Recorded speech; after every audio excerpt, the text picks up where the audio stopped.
Bueno, muy buenas noches para todos. Muchas gracias a todos los que se conectan a este webinar.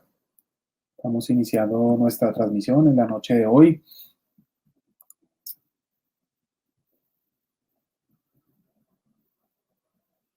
Quiero presentar esta serie de webinar, de seminarios virtuales que hemos comenzado a hacer en Fede Seguridad.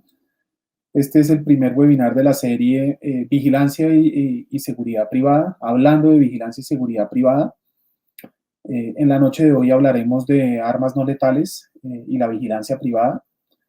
Este es un esfuerzo que hacemos desde Fede Seguridad por comenzar a hablar de los temas que le preocupan al país, que le preocupan a la industria de la seguridad privada en Colombia, y por empezar a tener diferentes puntos de vista. Tenemos unos panelistas de primer nivel para entender qué está pasando en este tema de las armas no letales y también para entender qué está pasando en el sector de la vigilancia con estas armas no letales.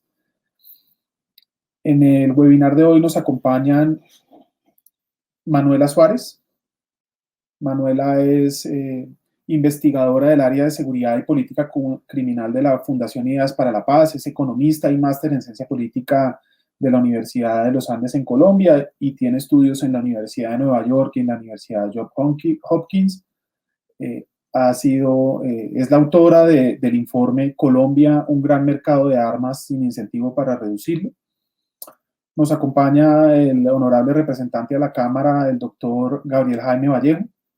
Él es representante de la Cámara por el departamento de Risaralda, por el Partido Centro Democrático, es miembro de la Comisión Primera Constitucional de la Cámara de Representantes, es abogado y también tiene una larga trayectoria en el sector privado como presidente de la Cámara de Comercio de Pereira, y catedrático profesor en Derecho Constitucional en reconocidas universidades de Colombia. Nos acompaña también Daniel Mauricio Rico. Daniel Mauricio es economista, politólogo y también máster en Administración Pública y próximamente doctor en Criminología y Políticas Públicas de la Universidad de Maryland, en los Estados Unidos. Ha trabajado, ¿dónde no ha trabajado el doctor Rico? Ha trabajado en el Ministerio de Hacienda, en el Ministerio de Defensa, en el Ministerio de Justicia, ha sido consultor y asesor de la Superintendencia de Seguridad y Vigilancia y actualmente dirige la firma C Análisis de Economías Ilegales, de donde ha podido observar diferentes mercados de economías ilegales. Y nos acompaña Felipe Molinares, miembro de la Junta Directiva de Fede Seguridad, gerente general de Seguridad de Occidente, un reconocido empresario y líder de este sector, más de 20 años de trayectoria. Felipe ha sido un abanderado de la modernización del sector, incluyendo este debate y este avance que se propone para las armas no letales en la seguridad privada. Con estos panelistas, a quienes les doy a todos la bienvenida y dándole la bienvenida a todos los que se conectan en este momento a nuestro webinar. Queremos comenzar muy brevemente por introducir un poquito el contexto del tema y luego darle paso a nuestros invitados. Este tema de las armas no letales, digamos que el contexto en el que queremos hablar de las armas no letales es un contexto en el que queremos hablar de un problema fundamental y es por un lado el problema de seguridad o los problemas de seguridad, de autoprotección y de uso de las armas que en nuestro país debemos tener. Hoy en día el crecimiento de utilización de armas no letales en el crimen organizado ha aumentado. Tenemos varios debates o varias capas del debate de las armas en el país. Tenemos un debate legítimo que se da en el Congreso de la República sobre el porte y tenencia de las armas de fuego, quiénes pueden acceder a ellas, cómo las pueden tener, cómo las pueden portar, buscando que las armas lleguen y sean usadas por quien de verdad las debe usar, quien de verdad las necesita, y haciéndole contraposición al crimen organizado y a los mercados negros de armas. Hay un debate que se viene dando también en el país desde este informe de la FIP sobre las armas no letales y su crecimiento exagerado o que consideramos alarmante en el país por los diferentes destinos a los que esas armas pueden llegar. y por los diferentes usos a los que se les puede dar. Y en la seguridad privada tenemos un debate un poco más técnico, más puntual, más especializado, y es la posibilidad de seguir aumentando el desarme de armas de fuego de este sector y tener la posibilidad de tener un medio tecnológico como las armas no letales, claramente distinguibles de las armas de fuego o de las armas de réplica, que permitan también prestar un servicio de muchísima mejor calidad, administrar mejor el riesgo y otra serie de beneficios que hemos encontrado en Fede Seguridad. En este contexto se desarrolla esta conversación de la noche de hoy. Quiero darle también la bienvenida a diferentes funcionarios de la Superintendencia de Vigilancia y Seguridad Privada de Colombia que nos reportan su sintonía. Al superintendente Orlando Clavijo, agradecerle por estar dentro de la audiencia, por estar presto siempre a oír al sector. A otros amigos en la Policía Nacional, en la Dirección de Seguridad Ciudadana, también nos cuentan que nos acompañan en este y a los diferentes colegas y amigos del sector y de los demás gremios de la vigilancia del sector privado. Les damos nuevamente la bienvenida también.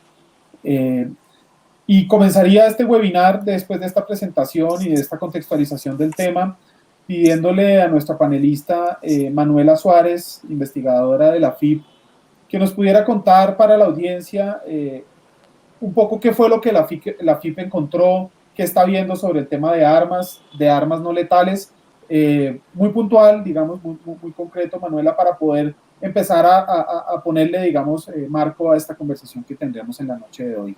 Adelante, Manuela, muchas gracias. Bueno, buenas noches para todos y a mis compañeros panelistas, muy buenas noches.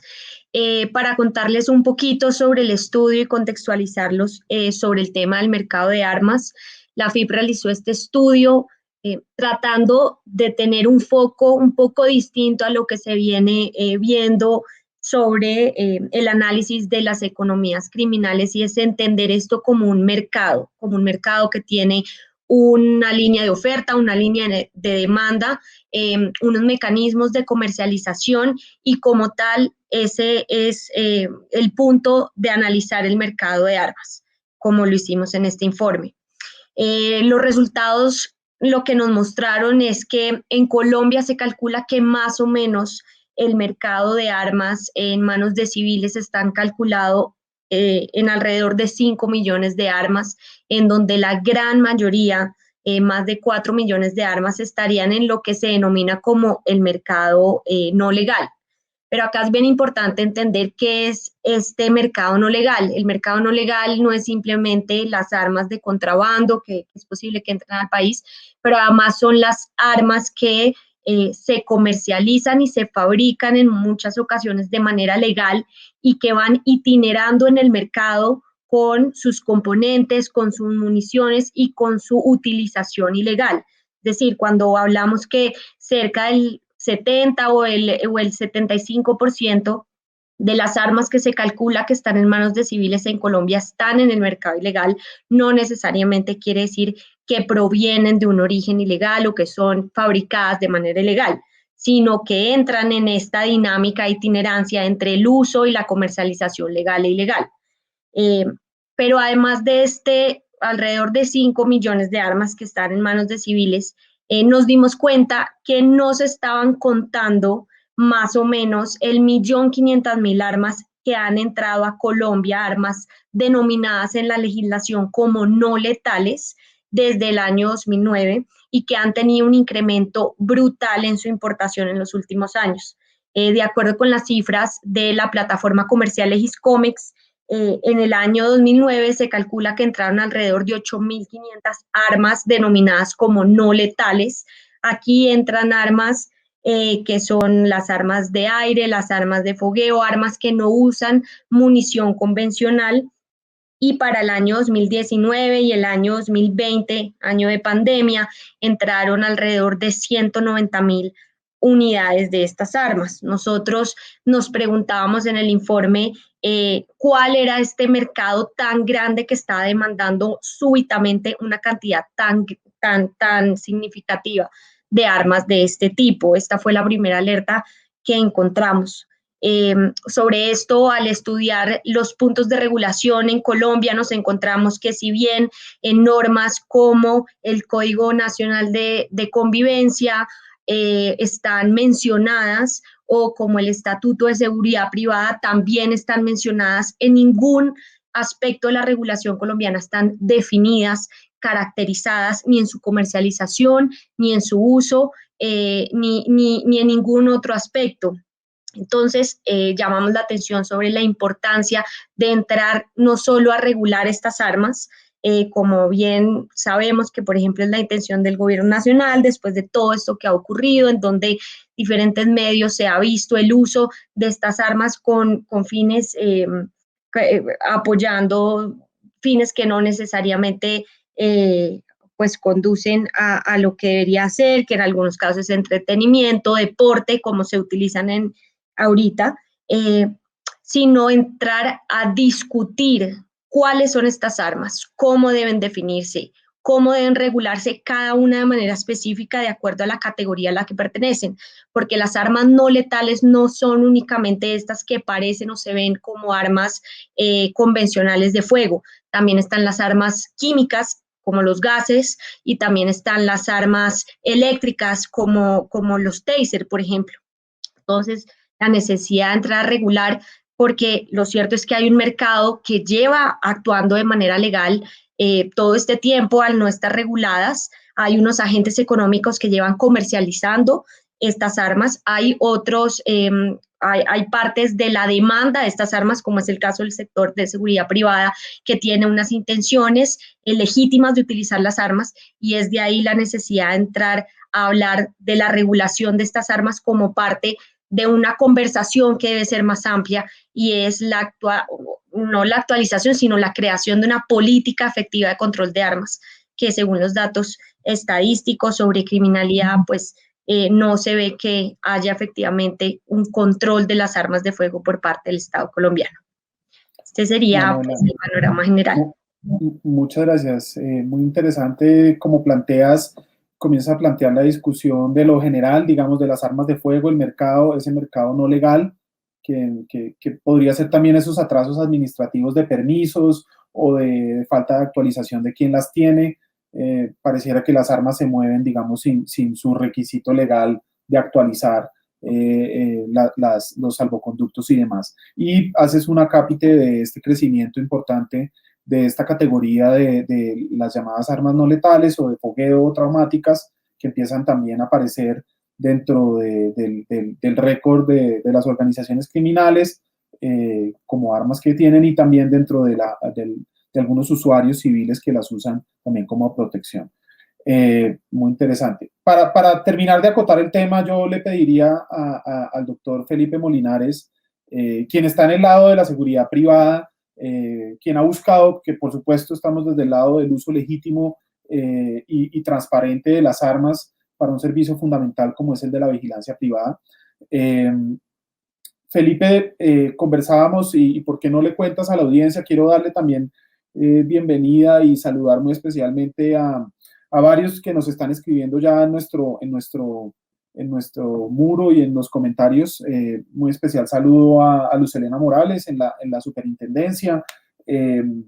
Tenemos invitados y tenemos reportando audiencia de John Castro desde Panamá, Freddy López desde Valledupar, Guillermo Soto, exmilitar y quien nos hace ya disertaciones sobre el tema, Carlos Camacho, Bernardo Cardona desde Palmira, Felipe Pinedo.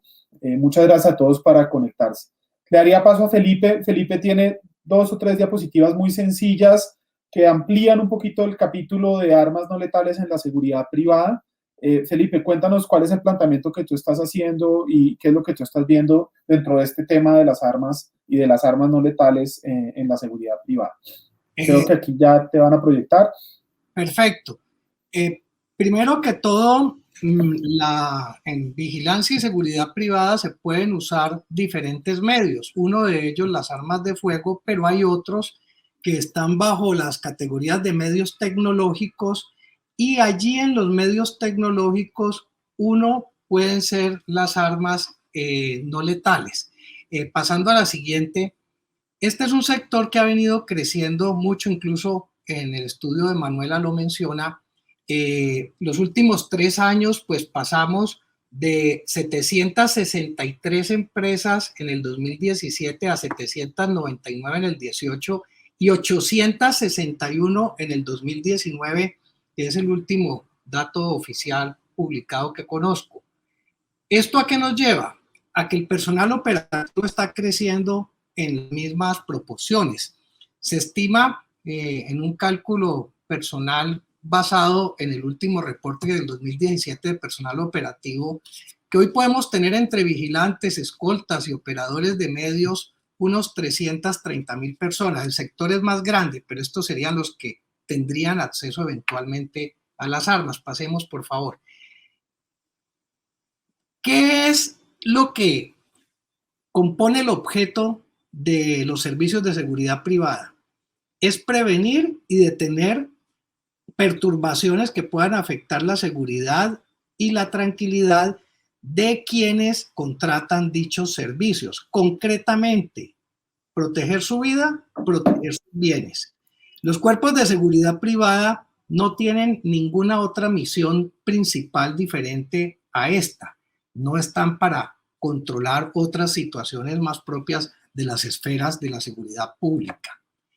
Es decir, que requieren unos medios muy diferentes también a los de la seguridad pública. Pasemos por favor a la siguiente. Aquí hay 3 niveles, digamos, de capacidad de los medios que se utilizan. El medio que menos capacidad de daño tiene es el medio tecnológico. Aquí es donde usted encuentra desde circuitos cerrados, controles de acceso que están brindando seguridad pero no dañan a nadie, hasta todos los elementos no letales que en algún momento se pueden utilizar. Un medio intermedio es toda la parte que tiene que ver con caninos, cuando ya especialmente en los perros de defensa controlada, pues hay una capacidad de un nivel de daño moderado, pero ya existe.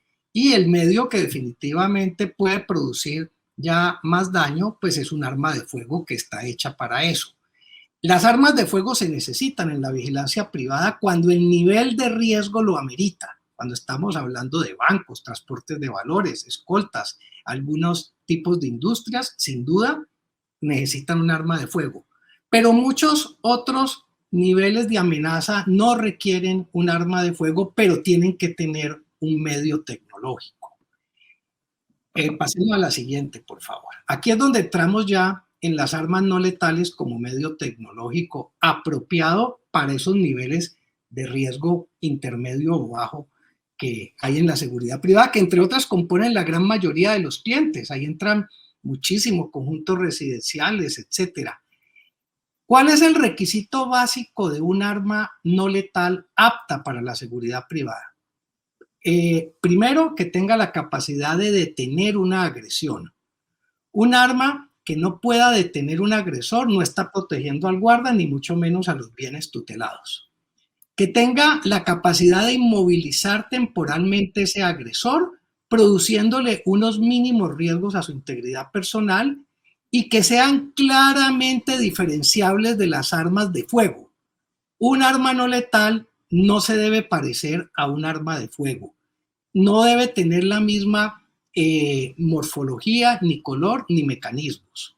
Ahora, pasando a la última, en nuestro caso específico, digamos, de las empresas de seguridad privada, a través de la experiencia, después de usar muchísimos tipos de medios tecnológicos, desde los eléctricos, las tonfas, todo eso, fuimos llegando a que el que reunía esos requisitos era el medio tecnológico de arma no letal, que utiliza principalmente pimienta, entre otras cosas, pimienta que como producto natural, cayena básicamente. Ahí hay en todas las presentaciones, desde los spray hasta los que lanzan ya las cápsulas de pimienta en polvo. Estos elementos, como pueden ver ahí en las ilustraciones visuales, no se parecen a un arma de fuego, no funcionan con pólvora, no hacen detonación con un agente químico en combustión, lanzan es con CO2, o lanzan líquido o polvo. Y la verdad es que han resultado supremamente efectivos para ese nivel básico del riesgo bajo. Ahora, finalmente ya, ¿qué tenemos como beneficio? Si puedes pasar, Nicolás, es que está más, perdón, excúsame, estaba ahí en la anterior, que aparte de tener las capacidades de prevenir, permiten la defensa en situaciones especiales y algo muy importante, protegen el derecho al empleo. Porque en Colombia, para usar un arma de fuego, hay que aprobar un examen psicofísico cada año y eso incluye a las personas operativas de vigilancia. El que no lo pasa no lo puede usar y un 4 o 5% de la población de las empresas no está pasando ese examen, luego no puede usar un arma de fuego, pero puede seguir prestando sus servicios con un arma no letal. Eso es básicamente. Felipe, muy interesante esa ampliación. Entonces, vamos de lo general, ya estamos en el capítulo particular. Yo le plantearía al doctor Daniel Mauricio Rico que nos contara esto en términos de criminalidad ilegal y de las diferentes investigaciones que está, para cerrar esta primera ronda con el representante Vallejo, quien ha tenido, digamos, y ha estudiado este tema desde los dos lados, desde el Congreso como desde las empresas de vigilancia a lo largo de su carrera, para cerrar esta primera ronda. Entonces, doctor Daniel Mauricio, cuéntenos un poquito la mirada que usted tiene sobre las armas no letales y este capítulo de las armas no letales en la vigilancia privada.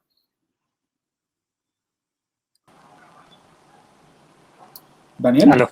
Sí, aquí estoy, perdón, Nicolás. El sistema que tienen me saca cada 5 o 10 minutos de la charla y vuelve y me integra. Entonces, si se interrumpe, les pido 30 segundos de paciencia, que se estiren y eso, mientras vuelve y se conecta y vuelve dentro. Entonces, en la charla que llevamos ya me ha sacado 3 veces.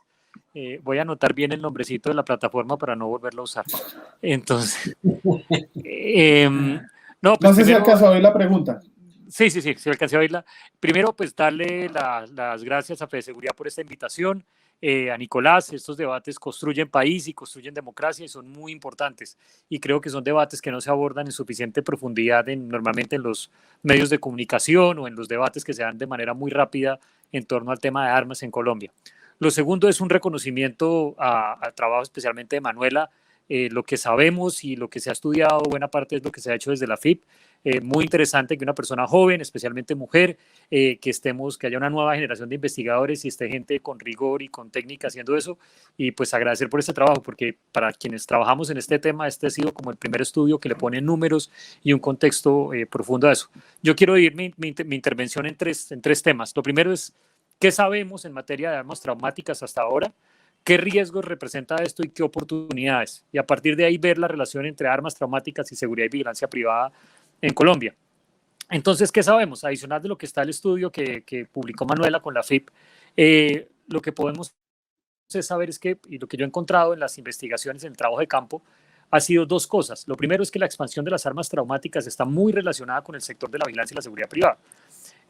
Las entrevistas que yo hago es, primero, los grandes promotores de esto fueron personal militar, policial, que trabajan en empresas de seguridad y fueron promotores de los clubes de tiro de armas traumáticas. Entonces esto se desarrolló desde allí.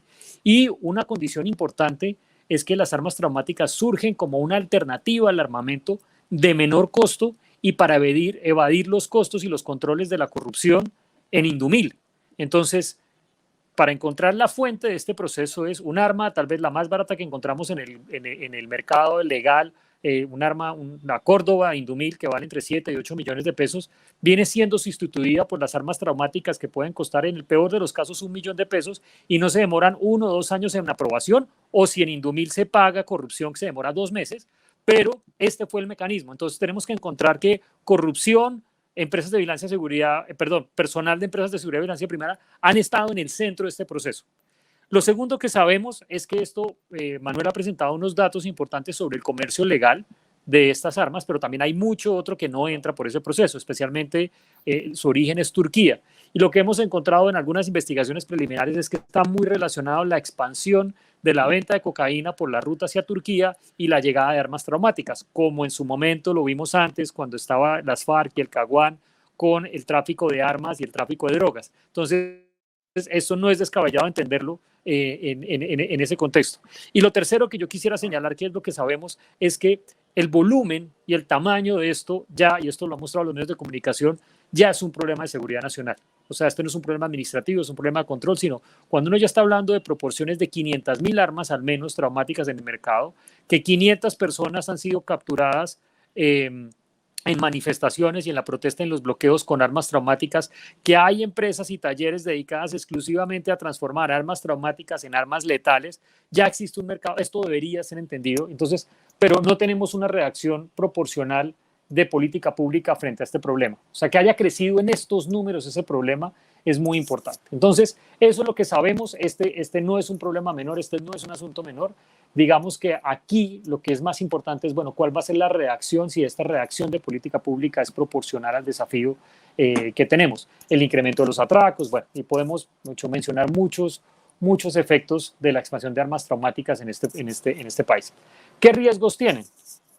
Y quiero enmarcarlo en el tema de empresas de vigilancia y seguridad privada, y completamente de acuerdo con lo que planteaba Felipe en este tema, y es, uno puede tener un arma que esté en condiciones de desventaja. Yo creo que este debate hace 10 años tendría un contexto muy diferente al actual. Cuando no existían tantas armas traumáticas en el mercado, un vigilante, un servicio de vigilancia con un arma traumática significaba una ventaja. Pero en este momento, y de acuerdo en que las armas traumáticas deben diferenciarse, es esta ventaja estratégica o esta ventaja, táctica en ese proceso no lo va a hacer. Y lo que podemos encontrar es mayores niveles de confrontación en ese proceso porque eso se ha expandido.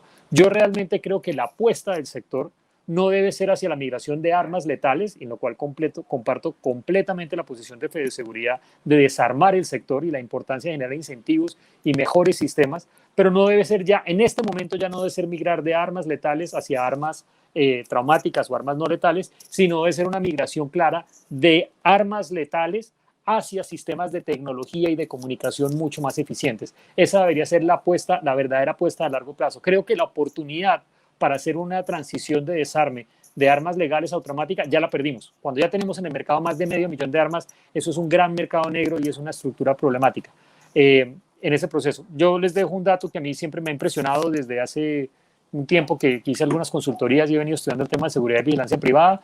En Canadá hay solamente 4 empresas en todo el país autorizadas para portar armas letales. En Colombia lo puede hacer casi que cualquiera, y ustedes van a las cifras, hay por lo menos 900 empresas que lo pueden hacer. Entonces tenemos un problema de armamento y de construcción. Yo hice un estudio, incluso lo hice también estando desde la FIP, sobre el tema de armas en la seguridad, vigilancia y privada, y los resultados son aterradores. Tenemos que básicamente en los registros del Renova y en los registros de la Superintendencia de Vigilancia y Seguridad Privada encontrábamos un desfase de más de 6.000 armas entre las que eran autorizadas por la Oficina de Comercio y Control de Armas. Cabe la pena decir, un gran agujero institucional y negro y opaco de la democracia colombiana, que es esa entidad, frente a las armas entregadas las entregadas frente a las autoridades. Había un gran dato. Tendríamos más de 1.140 armas clonadas reportadas en la Superintendencia de Vigilancia y Seguridad Privada, y encontrábamos que más o menos o solamente el 4% de las armas y los puestos de vigilancia cumplían con todos los requisitos para prestar. Eso realmente es un gran problema. No existen en Colombia registros de munición de empresas de seguridad y vigilancia privada. Todos esos documentos que a las empresas los obligan a llenar, eso no está sistematizado. No hay ningún control y seguimiento efectivo al respecto. Entonces tenemos una gran brecha, y la manera de superar esa brecha creo yo que ya no es en ese contexto, sino es pasar eso. ¿Cuáles son las oportunidades? Yo veo 2 grandes oportunidades, y es que esto sirva para poner en el debate algo que aparece mucho o que caracteriza el sector de la seguridad y vigilancia privada, es que es muy inercial. Debates aquí toman 20, 15 años en resolverse. El tema de la inversión extranjera en el sector de la vigilancia y seguridad privada es algo que lleva 20 años sin avances. El tema de los servicios informales de seguridad y vigilancia privada, o sea, casi que todos los debates que teníamos cuando construimos el plan de desarrollo del 2014, en el cual yo participé activamente y queríamos proponer reformas para el sector, todos esos temas siguen idénticos. No ha cambiado absolutamente nada en estos 8 años. Entonces, ¿qué tenemos? Y es que por primera vez podemos tener un respaldo político, un respaldo institucional fuerte para avanzar en temas de regulación de armas a partir del debate y este gran problema de las armas traumáticas. Entonces es una ventana política que se abre y que todo el sector podría aprovechar para realmente empezar a tomar decisiones de fondo. Me parece bien los anuncios que ha hecho el gobierno en algún sentido, y creo que es una oportunidad importante para el sector de equiparar las armas traumáticas con armas de fuego, pero me parece bastante ingenuo, y creo que esa oportunidad se pierde, es obligando o viendo esto como un proceso de registro, donde las personas tengan un registro, donde los civiles tengan un registro y se puede hacer este proceso. Y que si no lo tienen, entonces tienen una sanción administrativa y una multa. Eso es bastante ingenuo. O sea, el problema de las armas traumáticas no es el señor que quiere reportarse y registrarse, sino el que se las puede comprar y no queda por debajo del radar de las autoridades. Ese es el verdadero problema, y el decreto o los borradores o lo que el gobierno está planteando no ven la oportunidad de hacer un proceso de desarme de la sociedad, de un proceso de regulación y de oportunidades para prestar servicios de seguridad y vigilancia privada mucho más modernos, basados en tecnología, basados en valor agregado y no tanto en la prestación de armas. ¿Qué va a pasar? Yo con esto quiero cerrar. Dije que eran 3, pero realmente eran 4. Este gobierno está de cierre. Tal vez logren establecer un decreto, tal vez logren sacarlo. Lo han anunciado, se han demorado meses en redactarlo. Tal vez lo saquen dentro de las próximas semanas o meses, pero difícilmente va a implementarse. Entonces, lo que va a pasar es tal vez la principal oportunidad que puede tener el sector es incluir esto entre los debates de campaña y especialmente incluirlo en el debate del Plan Nacional de Desarrollo que iniciará el próximo año. Entonces, creo que las oportunidades reales se darán mucho más. Se pueden sembrar las semillas en este año, tener estudios, indicadores, mecanismos de seguimiento, propuestas y nutrir este debate que hoy está liderando Fede Seguridad para presentarlo como temas de campaña y como temas de política pública que implemente el siguiente gobierno. Muy interesante, Daniel, muchas gracias. Y bueno, y usted cierra, Daniel, dándonos la clave de por qué estamos hoy reunidos, y con eso le doy el cierre de esta primera tanda al doctor Vallejo, representante de la Cámara, porque lo que efectivamente estamos viendo es que hay una oportunidad política. Nosotros creemos que el debate es confuso, incluso los comentarios que vamos leyendo dentro de este webinar muestran, digamos, la cantidad de posiciones que hay sobre las armas no letales, sobre la posibilidad de usarlas en la vigilancia privada. Dirían los expertos constitucionalistas, la jurisprudencia no es pacífica. Y lo que nosotros estamos tratando de buscar es separar los debates, especializar los debates, distinguirlos, pero eso no pasaría si no tuviéramos un debate político. Para contextualizar y darle el paso al doctor Vallejo, el decreto que regula las armas en Colombia, el decreto 2535 de 1993, digamos que es un decreto ley, nunca fue al Congreso, fue una ley de facultades. Y yo creo que ahí hay una génesis sobre la discusión pública sobre las armas en Colombia, que no tuvo ese debate por las circunstancias que hace 30 años o hace 25 años se dieran en el país.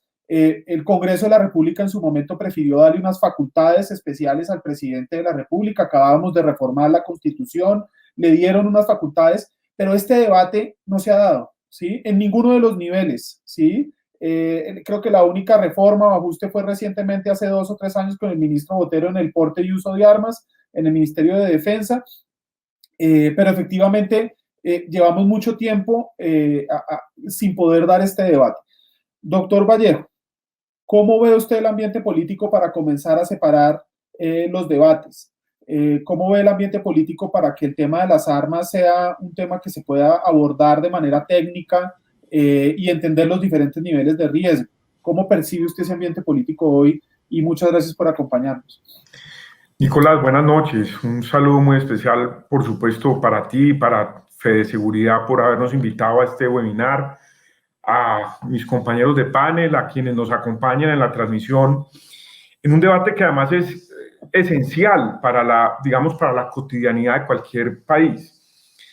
Este es un tema de una sensibilidad mayúscula, en un país que, por supuesto, de manera histórica, hemos tenido situaciones muy complejas de seguridad, y que necesariamente el tema de las armas pues está ligado al tema de seguridad.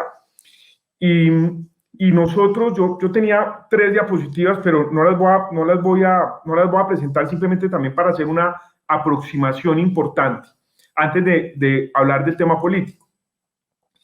Y es que cuando uno habla de las armas no letales, y sobre todo cuando empieza el gobierno actual a anunciar, en el caso de las armas traumáticas, prácticamente una prohibición, pues porque hoy en Colombia existe la prohibición de porte, del permiso de porte de armas de fuego, salvo unos permisos especiales, y el gobierno nacional pone, en mi opinión, de manera equivocada, absolutamente, presenta una posibilidad de prohibir las armas traumáticas, teniendo en cuenta que son consideradas armas no letales.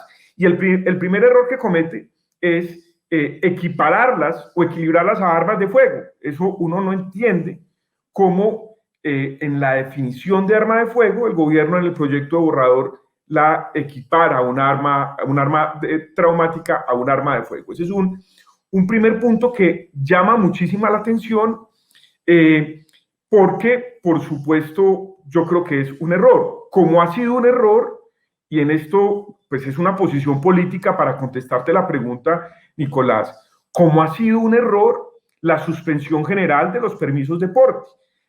Las cifras y las estadísticas en muchos de los delitos demuestran que ha sido un fracaso. Desde el 2015, cuando se arranca la suspensión general y la prórroga de esta suspensión general, que pasamos de tener, en el caso de las armas de fuego, 400,000 permisos de porte, a hoy estamos más o menos, se bajó más o menos a un poco menos de 6,000, hoy estamos en 8,000.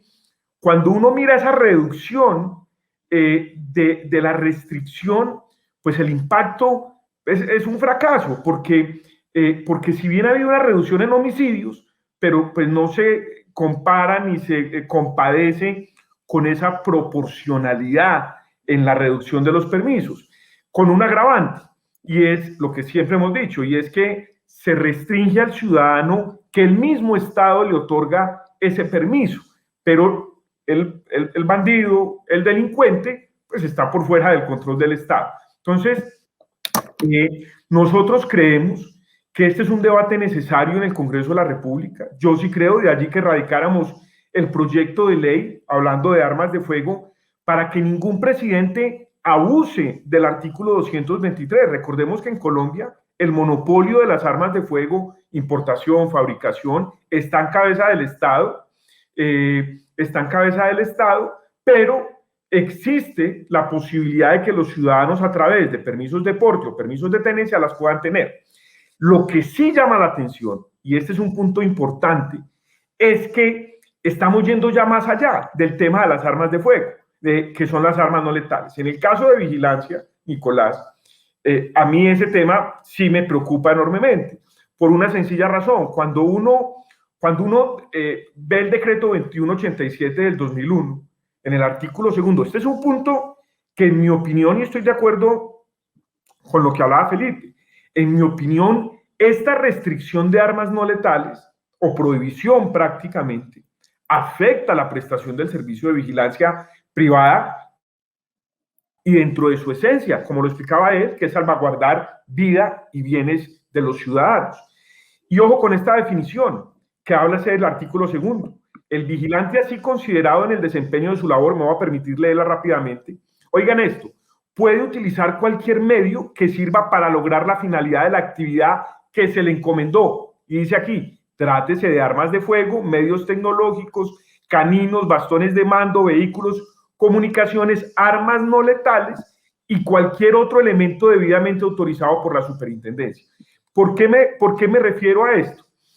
Porque este tipo de medidas afectan directamente, en el caso de la vigilancia privada, la prestación del servicio.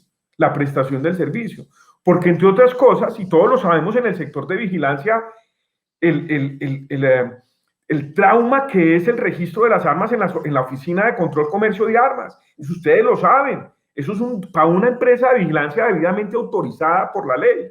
Entonces, imagínense ustedes extender en el tema de las armas no letales. Yo creo que este es un debate que debe darse. Yo creo que aquí es parte de la visión que debemos tener los colombianos, creo que la prohibición y la restricción en un país como el nuestro es absurda por una sencilla razón. No hay ningún Estado en el mundo, y termino con esto, Nicolás, no hay ningún Estado en el mundo, ninguno, que sea capaz de garantizarle en su totalidad un principio básico de la democracia liberal, que es el principio de no agresión. Es decir, que cuando a mí me agreden, pues el Estado automáticamente me proteja de esa no agresión. La única manera, que ese también hace parte de un principio, es la legítima defensa. La legítima defensa, que es un principio consagrado, insisto, constitucionalmente y legalmente como un eximente de responsabilidad penal, pues se materializa mediante el uso legítimo, en este caso, de un arma, si es de fuego, con el permiso de tenencia o porte, o con mayor razón, mediante el permiso de un arma no letal. Creo, y esperemos que no ocurra, que iríamos en la dirección equivocada de restringir y prohibir el uso de armas no letales. Eso me parece un error gravísimo. Y yo lo que sí creo, como pasa en los diferentes países del mundo, que debemos generar una reglamentación de definiciones, por ejemplo, qué se entiende por arma no letal. Hoy en Colombia no hay una definición clara. El Código de Convivencia tiene una restricción del uso de armas, digamos, no letales en ciertos lugares. Y ojo que la Corte ya se pronunció. La Corte dijo, ojo que esa restricción es válida en algunos en determinados lugares, pero casi que permite que el ciudadano las pueda tener. Yo sí creo que hay que tener un marco normativo claro, específico y consolidado sobre este tema, pero sí, en el caso particular, me opongo categóricamente a la restricción o prohibición. Creo que si ya de por sí la prohibición y restricción que hay frente a las armas de fuego nos está generando un dolor de cabeza, creo que extenderlo a armas no letales pues sería un error mayúsculo que afecta, insisto, el servicio de vigilancia privada. Yo sí creo que deberíamos de dar un debate profundo con evidencia y conveniencia frente a este tema. Nicolás, dejo hasta ahí, qué pena que me haya extendido un poco. Muy bien, representante, ¿no? Plantea usted, digamos, y creo que hemos visto toda la gama de posibilidades que es lo que hay. Estamos a 10 minutos de nuestra hora de compromiso. Yo quisiera, digamos, y tenemos una audiencia que ha estado permanente, más de 100 personas conectadas hasta ahora, muy activo el chat de la página de Facebook, y hemos visto diferentes posiciones. Para Fede Seguridad es importante abrir el espacio al debate, creo que este es lo primero, y lo segundo es entender que no hemos dado el debate en toda su esencia. Digamos, este es el primer esfuerzo que estamos haciendo de Fede Seguridad, desde Fede Seguridad, para hablar del tema. Quisiera concluir con una ronda, pues en aras de también cumplir con el tiempo y el tiempo pues, de nuestros invitados y algunos que se tienen que retirar muy a las 8 en punto. Preguntándole, yo quisiera retomar desde lo que el doctor Vallejo está planteando. Digamos que uno puede ver aquí el planteamiento sobre esta libertad y esta defensa, legítima defensa que plantea sobre la utilización de armas. Pareciera ver que la reducción fuerte de permisos de porte no se compadeció, digamos, de alguna manera con el esfuerzo, y que sí pareciera ver que lo que está quedando en evidencia es que quienes acceden de manera ilegal a las armas lo están pudiendo continuando hacer.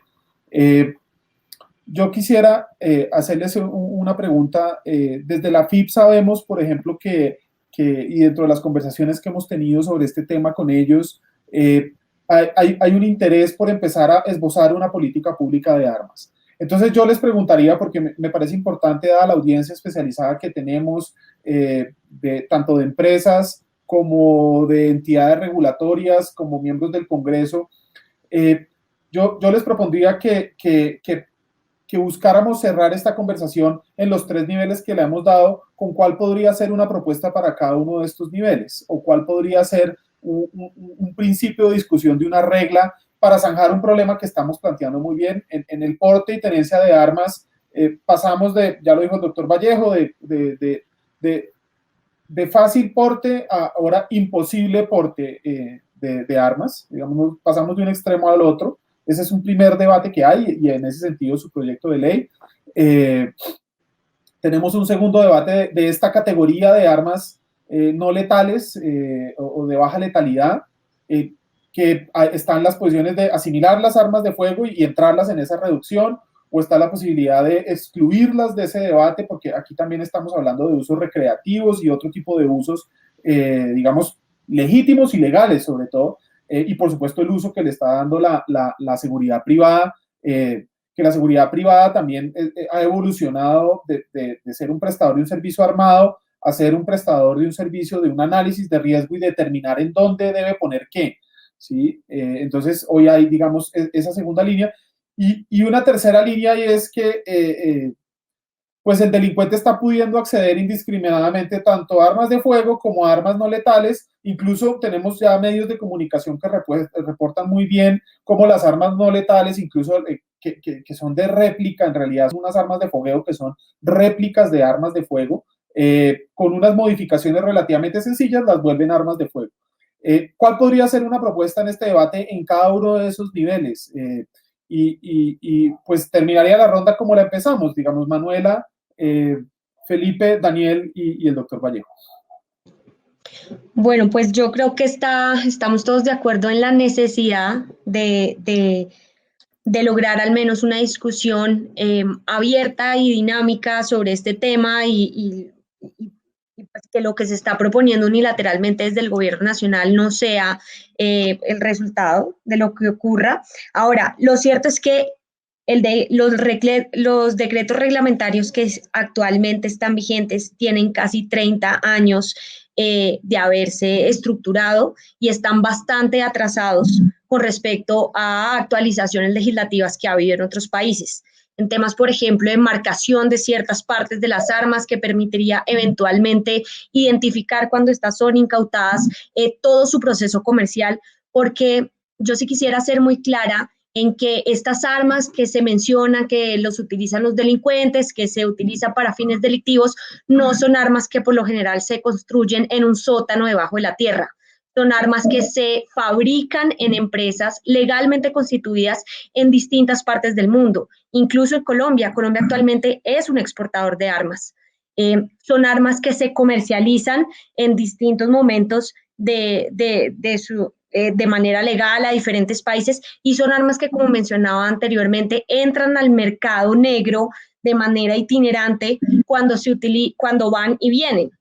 No se nos olvide que las armas que, por ejemplo, se modifican, las traumáticas que se modifican para volverse armas letales, utilizan munición convencional y esa munición también viene de una fábrica de origen legal y de venta legal. Entonces, es lo que se ha dicho en las discusiones internacionales y se ha acordado es que la manera más efectiva para trabajar la violencia con armas de fuego es caracterizar y tener unas restricciones muy específicas del mercado legal. Entonces, hay unos elementos legislativos que pueden entrar a actualizar la normativa, como lo mencionaba, sobre marcación, sobre trazabilidad, sobre criterios de entrega de las armas. Por ejemplo, en Colombia la ley no dispone que haya visitas o que se revise las armas que se entregan con permiso de tenencia y de porte, eventualmente para saber cuál es su estado, cuál es el estado de la munición que se ha entregado con estas armas, para que se ha utilizado. Por ejemplo, en el permiso de tenencia, un arma se entrega y a los 10 años se puede volver a actualizar el registro, pero en esos 10 años no hay ninguna garantía de que esa arma se quedó en manos de la persona que pidió el permiso y que realmente está guardada en el perímetro que está en el permiso de tenencia. Y todos estos elementos son los vacíos que permiten que haya un desvío y una utilización equivocada de estas armas. Entonces, la discusión está bajo esta sombrilla grande de la política de control de armas, en donde efectivamente tiene que entrar una discusión de las armas traumáticas.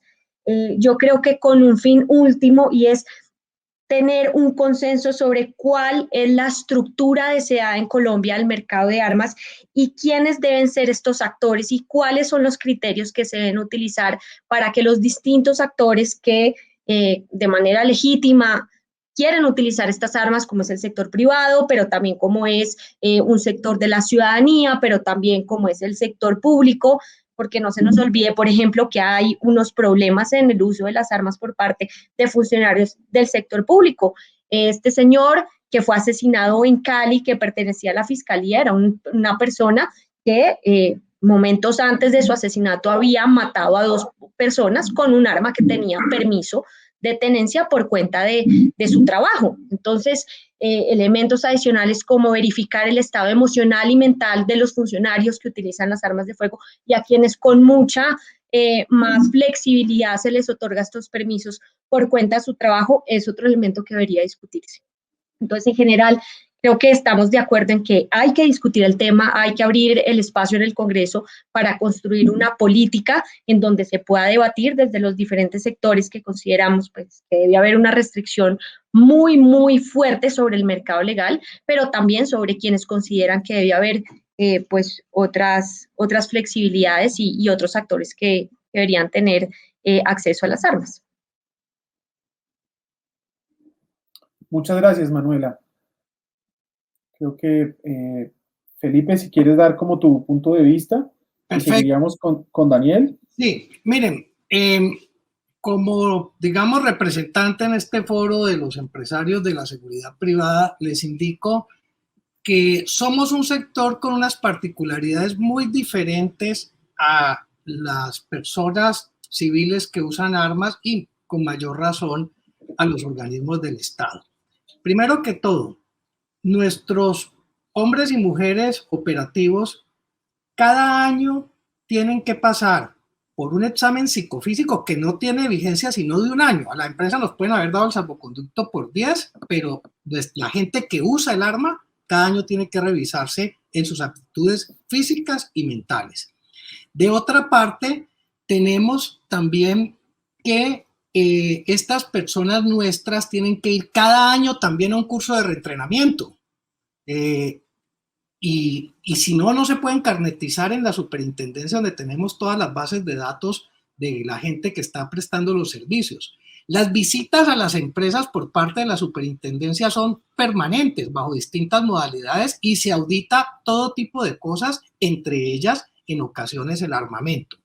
Es decir, si hay entidades que controlan y hacen buen uso de las armas, son las empresas de vigilancia. Ahora, por los niveles de riesgo a los que están expuestos nuestros clientes, sí necesitamos armas de fuego en algunos casos.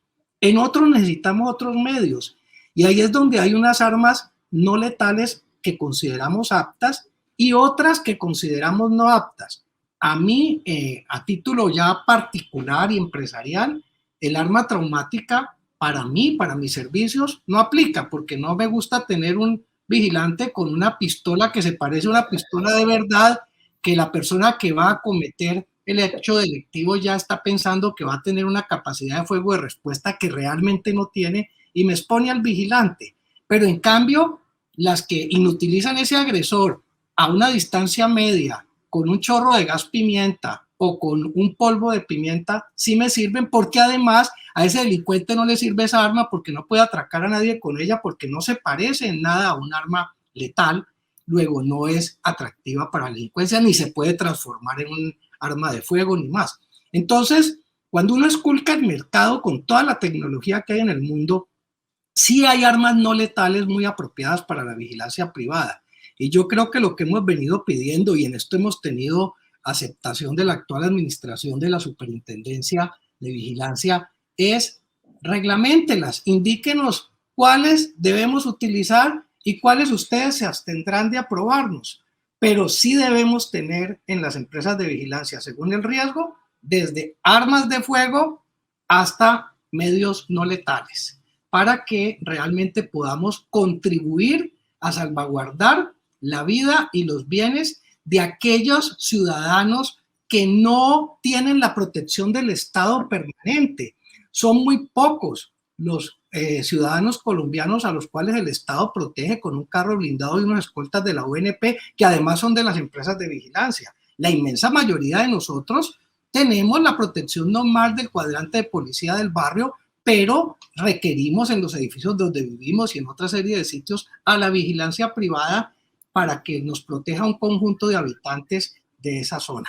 Entonces requerimos realmente de los tres medios y tenemos todos los controles y capacitaciones de nuestras personas para poder garantizar que va a haber una buena utilización de esos medios. Gracias. Eso es. Daniel. Bueno, Nicolás, yo tengo dos comentarios muy rápidos. El primero es, yo creo que lo que está de fondo es la necesidad de construir una mejor institucionalidad frente al tema. Yo creo que en eso podemos acordar todos. El sistema que tenemos actual se caracteriza por dos cosas. Y de acuerdo, a pesar de que tengamos posiciones distintas con el congresista Vallejo, y este es un sistema que tiene muchos controles para acceder a armas para ciertos sectores, pero por otro lado hay unas enormes compuertas para hacerlos de manera ilegal. Es decir, tenemos muchas normas, pero poco control. Yo recuerdo, ahorita estaba mirando mientras hablaban los otros panelistas, algunos datos del informe que hicimos en el 2017 para la superintendencia. Si la superintendencia de vigilancia utilizara los inspectores que tiene en este momento para visitar todos los puestos reportados con armas letales en Colombia, se demoraría 520 años en cumplir todo el recorrido en el país.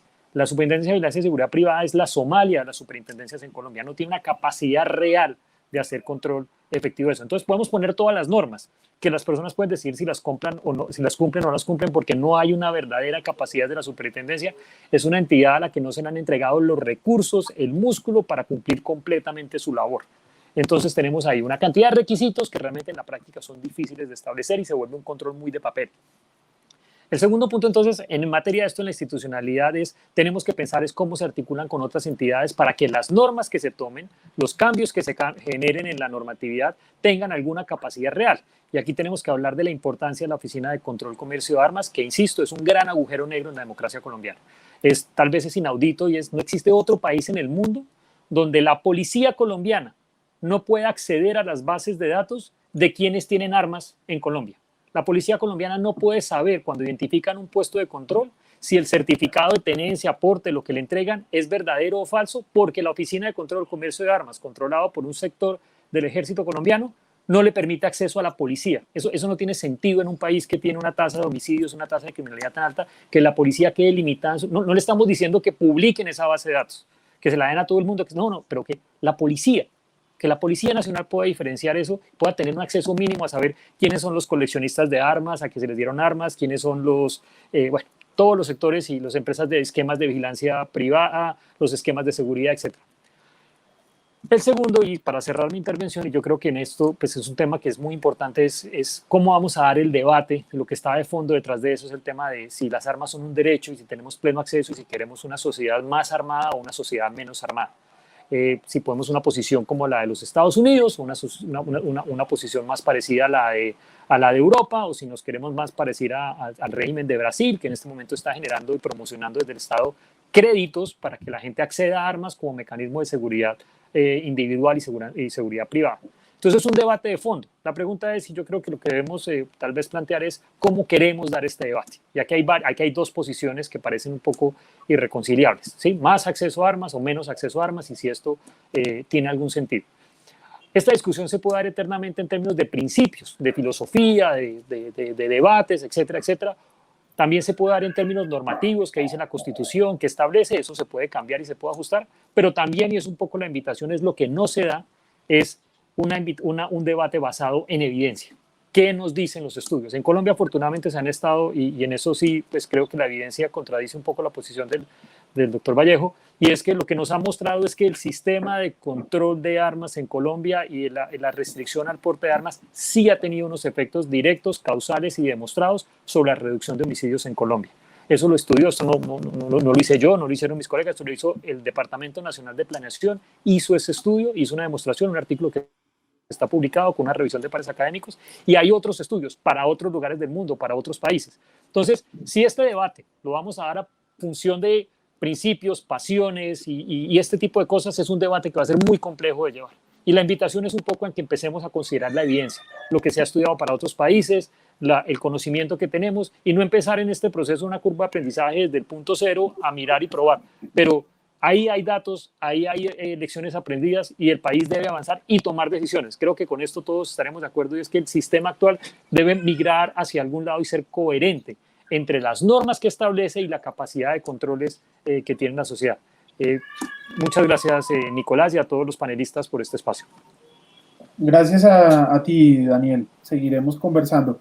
Pues, representante Vallejo, los últimos serán los primeros, ¿no? Entonces yo me imagino que en marzo usted estará de primero en la lista y este es un tema. Preguntan mucho en el chat, representante Vallejo, ¿dónde puede la gente conocer su proyecto de ley? Igualmente le preguntaron a Manuela, le preguntan mucho dónde pueden conocer el documento de la FIP. El documento de la FIP está en la página de la FIP y lo hemos puesto en este chat, el link directo al documento de la FIP, un documento de 2020. La autora es Manuela Suárez, pero el representante Vallejo no nos quisiera contar si está publicado o lo podríamos colgar también dentro de la página Fede Seguridad más adelante. Eso por un lado. Y por el otro, pues creo que queda, este es un debate que queda en punta. Por supuesto, hoy no vamos a resolver el problema. El esfuerzo de Fede Seguridad es plantear el problema, plantearlo adecuadamente.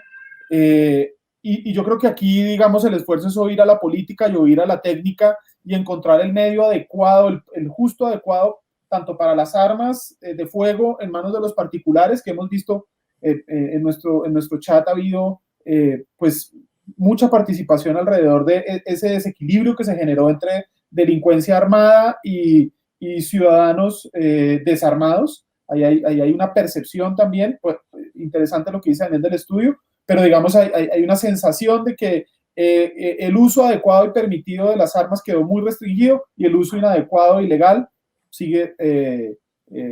Y la otra posición es cómo empezamos a separar los debates técnicos para que diferentes sectores no vayan a quedar bloqueados por cuenta de propuestas que buscan arreglar un problema como el de asemejarlas a las armas de fuego y bloqueamos nuevamente un sector que como la vigilancia privada cada vez está buscando especialización, tecnificación y que las normas parecieran siempre pedirle lo contrario, o sea, un sector retrasado, no se tecnifique y no diferencie el riesgo.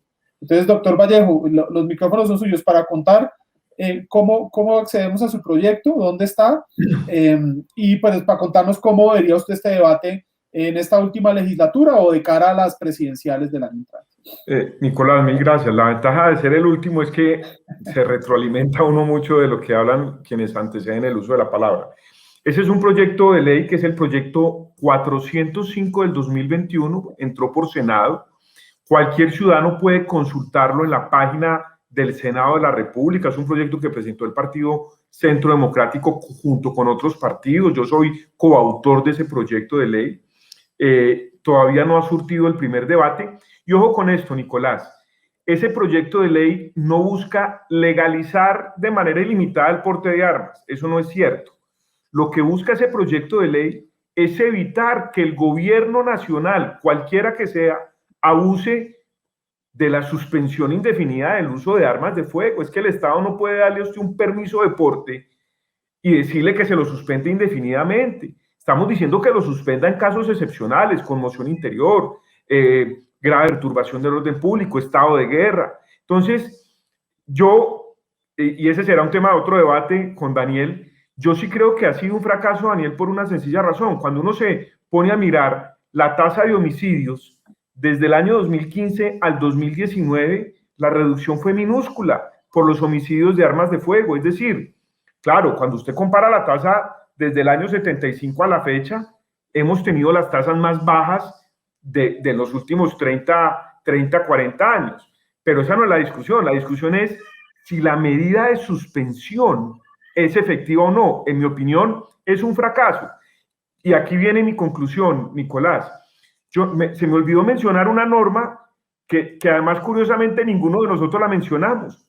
Leas en esta ley, Nicolás, ley 18 de 1990. ¿Usted sabe qué dice esa ley?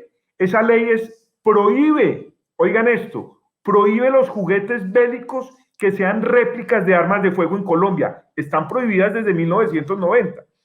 ¿Y por qué la menciono? Y es una norma que está vigente. Ley 18 de 1990, prohibición total de cualquier juguete bélico que replique a un arma de fuego, sea una pistola, sea un tanque de guerra, o sea un avión, o sea lo que sea.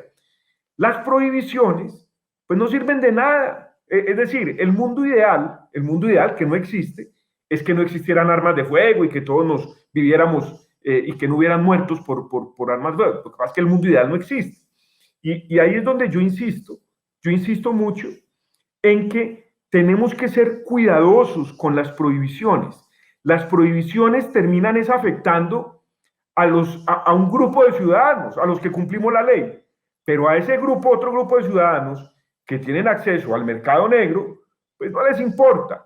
Entonces aquí la gran pregunta es, en el caso de las armas no letales, que pareciera que queremos extender ya de por sí la prohibición o restricción de las armas de fuego es un problema hoy en Colombia, que no se ha tenido el debate como debe ser. Queremos extenderla a las armas no letales, perdón. ¿Es una medida efectiva o no? En mi opinión es absurda, tiene sentido, ¿no? Es decir, al final vamos a terminar fregando, y perdónenme la palabra, jodiendo a los ciudadanos que cumplen la norma y que cumplen la ley. Y ojo con esto, las armas no letales sí tienen un efecto disuasivo muy importante. Yo coincido con Felipe decía algo muy cierto del caso en el sector de seguridad.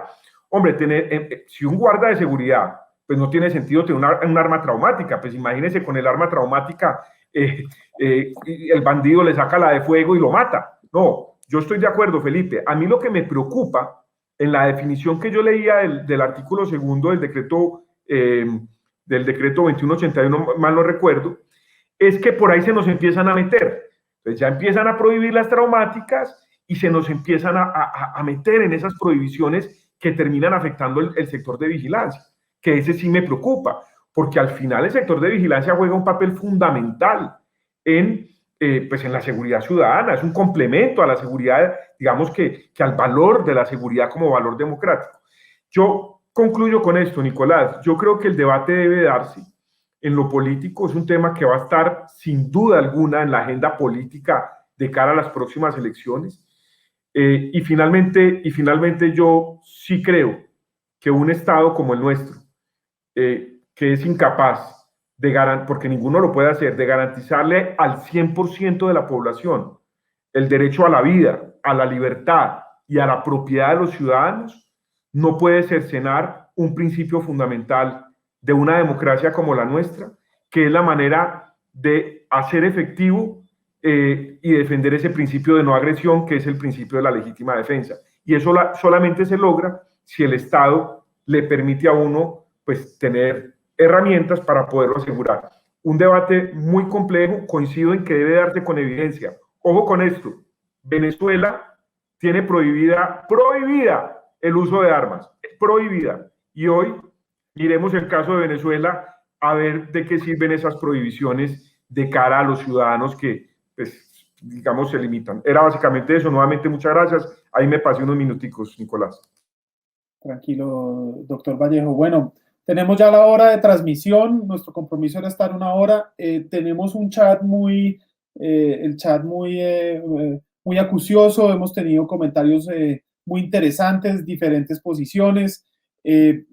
Vamos a poner nuevamente el link y le pido a la producción si nos ayuda a poner nuevamente el link para registrar los datos y los correos electrónicos de los interesados en seguir recibiendo información de esto. Estamos ya sobre la hora de transmisión. Yo no sé, ya estamos solo con 3 de los 4 invitados. Daniel Mauricio Rico se tuvo que retirar hace unos minutos. Yo le preguntaría a los 3 invitados si hacemos una pregunta de cierre del público y con eso concluiríamos, si nos pueden dar unos minutos más, o le propondríamos también si lo que hacemos es recogemos un conjunto de preguntas y las hacemos llegar y lo publicamos luego, digamos, como vamos a publicar unas memorias de este foro sobre las posiciones, sobre este webinar, sobre las posiciones que encontramos. Vamos a recoger varios de los comentarios que estamos teniendo en el chat. Insistimos, hoy es el primer webinar que organiza. Yo le agradezco a los más de 100 conectados a esta hora, 120 en algún momento de la audiencia, en un tema técnico, en un tema, digamos, que estamos en la noche debatiendo de esto. Entonces, no sé, he encontrado muchas preguntas o sencillas sobre quiénes pueden usar las no letales. y otras de fondo que recogieron, de pronto en el debate, el doctor Vallejo y el investigador y el economista Daniel Rico sobre en dónde deberíamos ponerlo. Pero yo no he encontrado una pregunta, no sé si alguien del público quiere hacer una pregunta puntual en este momento, y con eso cerramos, si les parece bien. Ahí estamos mirando el chat. Tenemos una pregunta sencilla que yo ayudaría a la respuesta. Nos preguntan si un investigador en criminalística judicial puede utilizar las armas no letales. Pues, digamos, parte del debate es que las armas no letales no están exactamente reguladas para quién las puede tener. Y ahí hay unas categorías, digamos, las que hemos conversado aquí son las armas no letales en la seguridad privada, que nos las presentó el doctor Molinares, que son estas armas incluso de colores amarillos, naranja y demás, que disparan proyectiles pimienta, especialmente nos ha dicho Felipe. Y tenemos otras de fogueo que son réplicas exactas de armas reconocidas, de pistolas o revólveres, que tienen fines o de entrenamiento o que tienen fines de... Y algunas de esas armas no letales también son armas para la práctica de tiro deportivo, es decir, tienen usos legítimos. Acceder hoy a esas armas es relativamente sencillo para la persona que está preguntando, casi que se venden en cualquier lugar, cualquier comercio, en centros comerciales, digamos, hay que pertenecer a unos clubes de tiro. El tema es el uso que se les vaya a dar, ¿sí? Porque si la intención es usarlas para la defensa personal, ahí es cuando empezamos a rondar la zona gris de en dónde estaría regulado esto, si en el código de policía con las normas que hay sobre quién porte este tipo de implementos, porque entonces ahí también hay que justificar por qué se porta eso, o si lo estamos haciendo en la seguridad privada, hay que justificarlo, digamos, como un medio tecnológico. Yo diría que ese es ahí. Felipe, ¿quieres decir algo? Y hay otra complementando simplemente la respuesta, Nicolás, el Código de Policía sí aclaró eso. El Código de Policía indicó que quienes en función de su oficio las justifiquen, pues pueden usarlas. Eso abarcaría obviamente las empresas de vigilancia privada y algún otro tipo de actividades, pero la prohíbe expresamente en aglomeraciones públicas. Esos videos que impactaron tanto acá en la ciudad de Cali, donde yo estoy, es precisamente porque esa arma que fue exhibida en una de las aglomeraciones, pues está contraviniendo directamente lo que estipuló el Código de Policía. No se puede utilizar un arma de fogueo ni no letal ni ninguna de estas en una aglomeración pública porque causa pánico, como efectivamente lo causó. Entonces creo que en esa parte el Código de Policía ya resolvió esa duda. Gracias. Bueno, perdimos también el doctor Vallejo, ya volvió. Esta podría ser una pregunta de cierre y a ver quién se animaría a responderla. Jorge Romero pregunta si se regula el uso de la fuerza para el empleo de armas no letales, y nos hacen la aclaración también aquí en el chat que deberíamos hablar mejor de armas de baja letalidad. Esa relación de legítima defensa, proporcionalidad de la fuerza, ¿cómo la ven ustedes en las armas no letales? Y digamos, y con esta nos iríamos con el compromiso de que volveremos a tener esta serie de conversaciones sobre vigilancia y seguridad privada, con el compromiso de publicar unas notas de lo que hemos debatido hoy con nuestros invitados y de varios de los comentarios que podremos recoger de quienes nos han dejado sus comentarios en el chat. Entonces, ¿cómo vería ese doctor Vallejo, que usted lo ha visto muy animado en el tema de proporcionalidad, uso de la fuerza, legítima defensa de estas armas no letales? Nicolás, a ver, la respuesta es que yo creo que no debería existir ninguna regulación, pues entendiendo por la misma definición de arma no letal. Recordemos que el arma no letal es un elemento diseñado para incapacitar a personas sin causar ni muerte, ni daño permanente, ni irreversible. Es decir, un arma no letal en su definición es eso.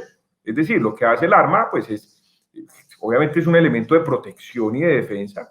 Por eso yo creo que si ya es bien difícil el tema digamos, a veces de las mismas interpretaciones de la legítima defensa, yo creería que yo no me metería en la definición del uso del arma no letal. Claro, hay que entender que es un arma no letal. Entonces, si yo tengo un arma traumática, voy a poner un ejemplo, yo tengo un arma traumática, le cambio el diseño, la vuelvo un arma de fuego, pues yo estoy cometiendo un delito. Yo estoy cometiendo un delito, pero eso ya es otra cosa, eso es distinto. Entonces, no, yo creo que para contestarle al seguidor, yo no me metería frente al tema de regular temas de armas no letal. La definición es clara. Un arma no letal no provoca ni la muerte, ni la incapacidad, ni un daño irreversible frente a otra persona.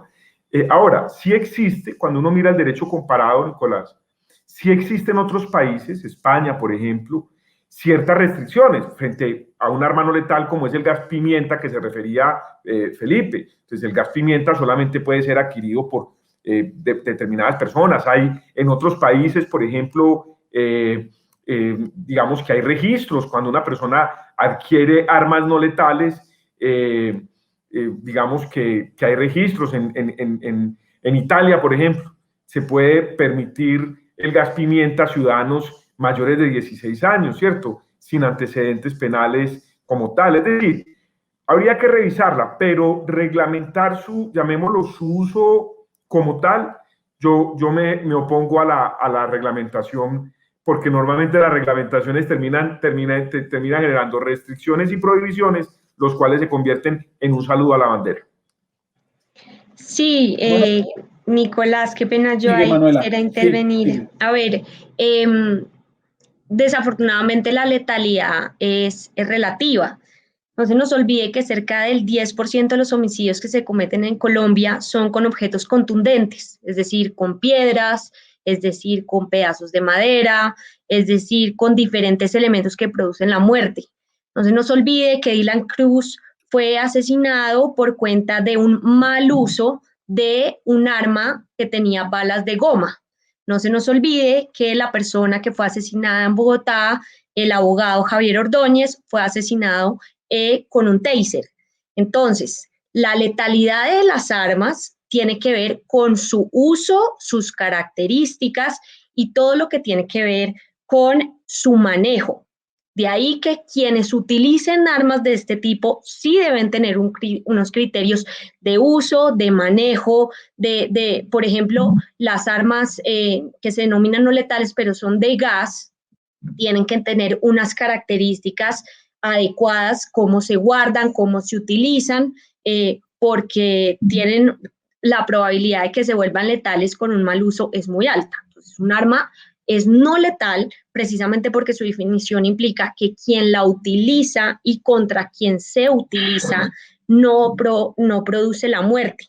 En el momento en que se utiliza de manera inadecuada, se puede convertir en un arma letal, y de ahí la necesidad no solo de definirlas de acuerdo a sus categorías, sino que debería haber una definición de qué personas y bajo qué criterios específicos deberían tener acceso a este tipo de armas y cuáles deberían ser sus usos en caso en que se puedan utilizar.